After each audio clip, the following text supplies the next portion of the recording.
Добрый день, дорогие друзья! Добро пожаловать на мой канал. И это гороскоп на неделю с 4 по 10 мая 2026 года. Да, друзья, присаживайтесь поудобнее, будем планировать эту неделю. Она у нас непростая, ведь основной игрок на этой неделе — это Плутон, который уходит в ретроградное движение. Ежегодная акция, первая неделя мая, он разворачивается и возвращается в исходное свое движение в середине октября. Поэтому все наши трансформации уходят в работу над ошибками для того, чтобы мы становились сильнее. Еще из основных аспектов рабочих, я бы так сказала, на этой неделе — это Венера в Близнецах в оппозиции с Лилит. Нам будет максимально страшно за наши отношения, за наши финансы, наш внешний вид, за наши близкие отношения, за наших друзей в том числе. Также будьте аккуратны с логистикой, коммуникацией, взаимодействиями в том числе. И да, хочется сказать, завершает, но нет, тем не менее, очень активен аспект Марса с Юпитером. Это аспект противостояния, это аспект конфликтов, когда мы спорим, доказываем свою правоту, но не факт, что у нас это получится. Наше «я», гордыня, наше желание действовать на этой неделе будут максимально агрессивными. Марс находится в Овне, в квадратуре с Юпитером, который в Раке. Естественно, весь негатив мы будем оставлять дома. Поэтому аккуратнее со своими близкими. Понимайте, что они нас любят просто за то, что вот мы с ними. Конечно, этих просто множество мелочей. Но, тем не менее, основное настроение недели вот такое. При всем при этом множество гармоничных аспектов, множество возможностей, потрясающие аспекты у Сатурна, у Нептуна. То есть это вопросы, связанные с приобретением недвижимости, приятных эмоциональных моментов, если мы все-таки находим ту самую коммуникацию, большие сделки, финансы в том числе. Можно брать большие цели, но, естественно, нам будет страшно.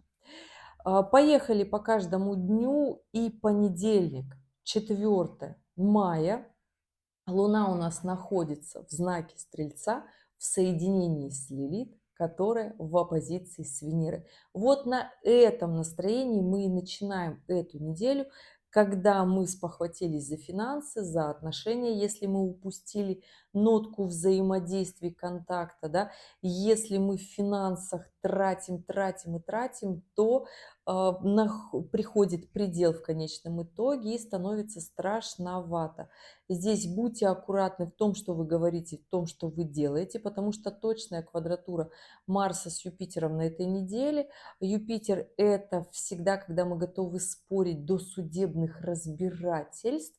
Будьте мудры, не доводите до этого, включайте наоборот все свое юпитерианское начало для того, чтобы развить себя, свою личность, свои навыки, свои коммуникации, чтобы максимально проявить себя как классного специалиста. Меньше ссор, больше дела.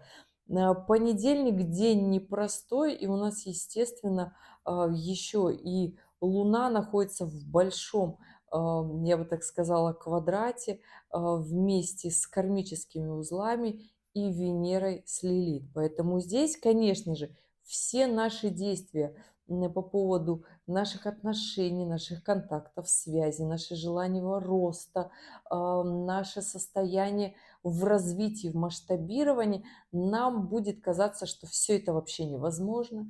День, в принципе, сложный, такая конфигурация, как большой квадрат, всегда нас останавливает. Поэтому здесь принимайте взрослые, здравые, зрелые решения, уходите от страха, разбирайтесь в комплексах, потому что на самом-то деле хорошая неделя для выстраивания отношений, но здесь нужно честно, здесь нужно красиво, здесь нужно с мудростью.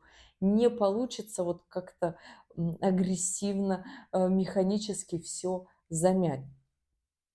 Идем дальше. 5 мая, это вторник.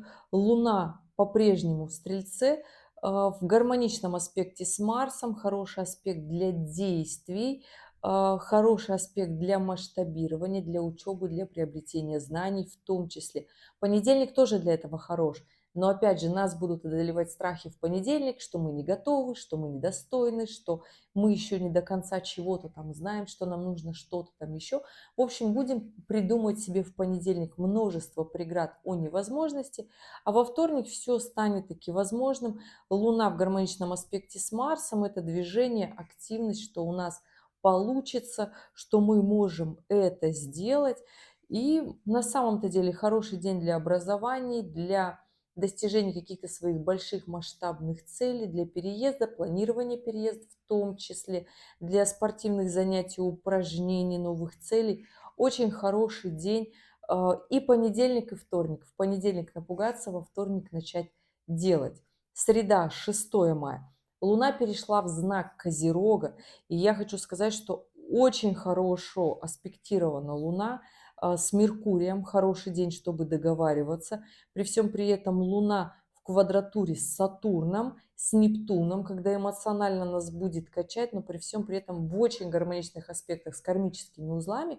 То есть день хорош и своей сложностью. При всем при этом 6 мая, 6-7 мая у нас уходит в ретроградное движение Плутон. Все зависит от того, в каком полушарии вы сейчас находитесь, да, в восточном или в западном. И да, хорошо заключать какие-то большие сделки, мощные в этот день, подписывать договора, какие-то такие большие истории, которые будут вас масштабировать, приземлять, приобретение недвижимости, закрытие каких-то старых сделок, которые очень долго, давно тянулись, тоже сюда хорошая история, потому что Плутон уходит в ретроградное движение в гармоничных аспектах. Единственное напряженное это с Меркурием, но Меркурий это та планета, которая в принципе любит напряжение. Наверное, замечали, когда у нас сроки горят, мы очень быстро включаем свой мозг, свою коммуникацию и начинаем что-то делать. Меркурий из всех планет это единственная, которая любит напряжение, поэтому здесь я хочу сказать вам, дорогие, при всем большом количестве других гармоничных аспектов это один из таких сложных. Но здесь еще главное не поругаться, потому что Марс в квадратуре с Юпитером, когда нервы сдают, когда мы ругаемся, спорим по мелочам со своими близкими, ну где-то же нужно напряжение сбросить, да. Естественно, страх никуда не уходит, потому что всю неделю Венера в оппозиции с Лилит, когда за финансы сложно, страшно, что мы не договоримся, что у нас не получится. Такая в подвешенном состоянии неделя, но тем не менее, дорогие, идите своим путем. Хороший день, среда, 6 мая, Луна в Козероге, для очень таких хороших продуктивных дел идеально. Устройство на работу тоже хорошо, поиски новой работы. Смотреть максимально четко, продуктивно, прагматично, практично на свою жизнь и оценивать здраво свои возможности, получится, не получится. Максимально такой честный день. Луна в Козероге очень хорошо будет Козерогом. Естественно, и у всех, у кого подход к жизни Козерога, когда вы считаете деньги. И вот здесь история очень хороша, как раз-таки быть максимально предпринимателем, таким честным, чёрствым, чтобы так зрело смотреть, потому что Венера вообще не в состоянии это все уследить. Венера в Близнецах в оппозиции следит, когда страшно, на панике. Ничего не понятно, все расплывается. Да, поэтому здесь хорошо быть именно прагматиком. Среда 6 мая, 7 мая, четверг, Луна по-прежнему у нас в Козероге, при всем при этом в гармоничном аспекте с Солнцем, но в оппозиции с Юпитером, когда мы можем хотеть большего, нам хочется масштаба, нам хочется, чтобы как-то оно все сложилось красиво без нашего участия. При всем при этом хочется и себя показать.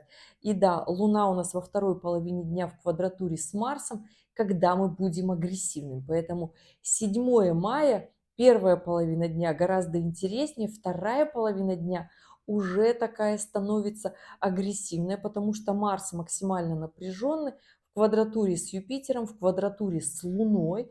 И если у нас что-то не получается, нам что-то не дают, то есть мы не идем в тот рост, не получаем тех масштабов и успехов, которые мы хотели, мы начинаем злиться, мы начинаем быть агрессивными. Но при всем при этом Луна если мы практичны, четкие и идем к цели планомерно, она у нас в Козероге, в гармоничном аспекте с Солнцем, которое в Тельце, это тоже земной знак, в хороших аспектах Солнца с Юпитером, поэтому здесь действуйте вперед четко, планомерно. Опять же, я еще ранее говорила в гороскопах на 3 месяца, что май – это не тот месяц, когда нам нужно тратить деньги по прихоти. Очень сильно хочется, но нужно считать. То есть если у вас подсчеты своих личных финансов сходятся, тогда, конечно же, вкладывайте туда, куда вам интересно, где вам хочется, где вам нравится. Опять же, здесь каждый исходит только из своего кошелька. 8 мая Луна в обед переходит в знак Водолея и становится в соединении с Плутоном. Поэтому пятница, 8 мая, это день, когда нам хочется много.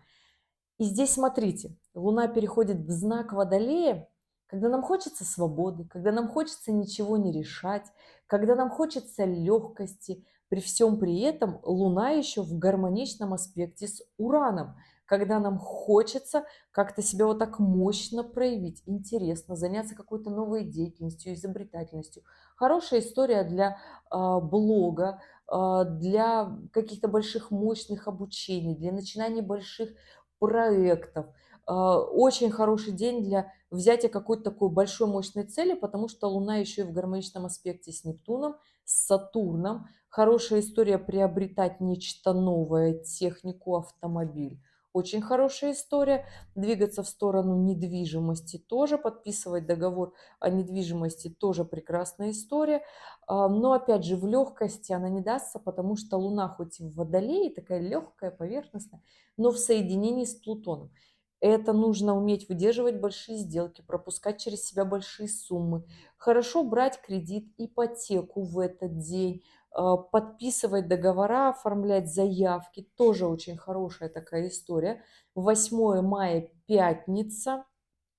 И да, какие-то истории, связанные с вложениями, уже становится не так страшно, потому что Венера распадается в оппозиции с Лилит, поэтому здесь, конечно, уже с 8 мая становится попроще.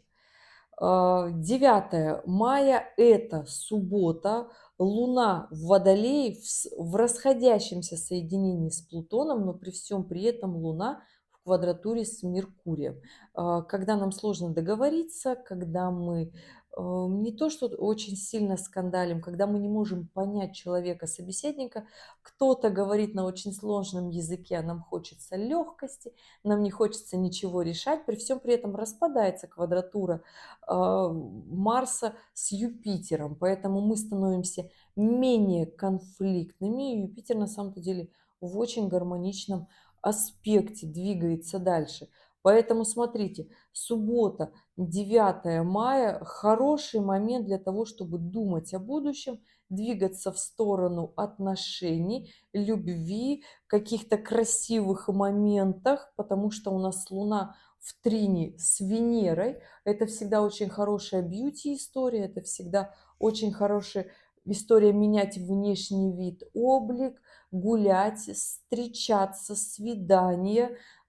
Тоже хорошая история будет в субботу, потому что еще и Луна в гармоничном аспекте с Венерой. Нужные люди будут у вас встречаться на пути, то есть хорошие романтические отношения, можно отвлечься, переключиться, новые знакомства, не обязательно любовные, новые тусовки, люди, которые могут вам в жизни чем-то помочь или вы им. То есть полезные знакомства, очень хорошая такая история будет в этот день, 9 мая.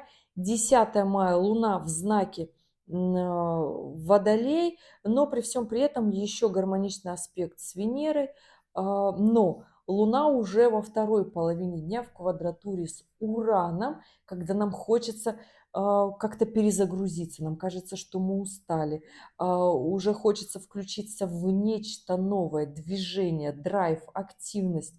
Будьте аккуратны за рулем, травмоопасная может быть вторая половина воскресенья, Если говорить про другие аспекты и планеты, Солнце становится в соединении с Меркурием или Меркурий подтягивается к Солнцу, да, то есть это хороший момент такой коммуникации, четкой, продуктивной, понятной. Уран в широких квадратурах к кармическим узлам, то есть сложно еще жить новой жизнью, какие-то такие остановки, по-новому не получается, по-старому уже никак не хочется, терпения не хватает. Поэтому здесь вторая половина воскресенья, момент, когда нужно все-таки отдохнуть, заняться нечто активным, потому что Луна в гармоничном аспекте с Марсом, это хорошая история заняться спортом, отдохнуть, заняться своим вообще здоровьем, бодростью. Хорошо будет в этот день строить отношения с мужчинами, договариваться с мужчинами. Если вы мужчина смотрите этот гороскоп, получится договориться с лицами мужского пола. Очень хорошо будет идти коммуникация. Собственно, как и с женским полом в том числе, потому что и Венера с Марсом между собой тоже в гармоничных отношениях. Главное здесь не рассказать шутку, которая всем не понравится. Как-то по-новому креативному действовать, себя показать, словить хайп получится криво, потому что вторая половина дня Луна в квадратуре с Ураном, а напряжение с Ураном – это всегда результат, который мы не можем предугадать. То есть это если хайп, то тот, который может испортить нам настроение, либо же репутацию. Вот такая неделя. Могу сказать, что до пятницы нужно уметь выдержать напряжение, неопределенность, злость от других людей, не уйти в панику, не уйти в скандалы, в ссоры, в агрессию, не уйти в страхи, в волнение и переживания по поводу отношений. Стройте коммуникацию. Меркурий наш лучший друг, хоть он и в квадратуре с Плутоном, но если на этой неделе суметь договориться там, где раньше не получалось, то на самом деле это говорит о нашей стойкости, тогда и изменения в нашей жизни будут идти дальше, совершенно с другими историями. Это когда мы сами себе говорим, какие мы классные, что у нас получилось сделать то, что мы раньше сделать не смогли. И договориться там, где раньше договориться не получалось.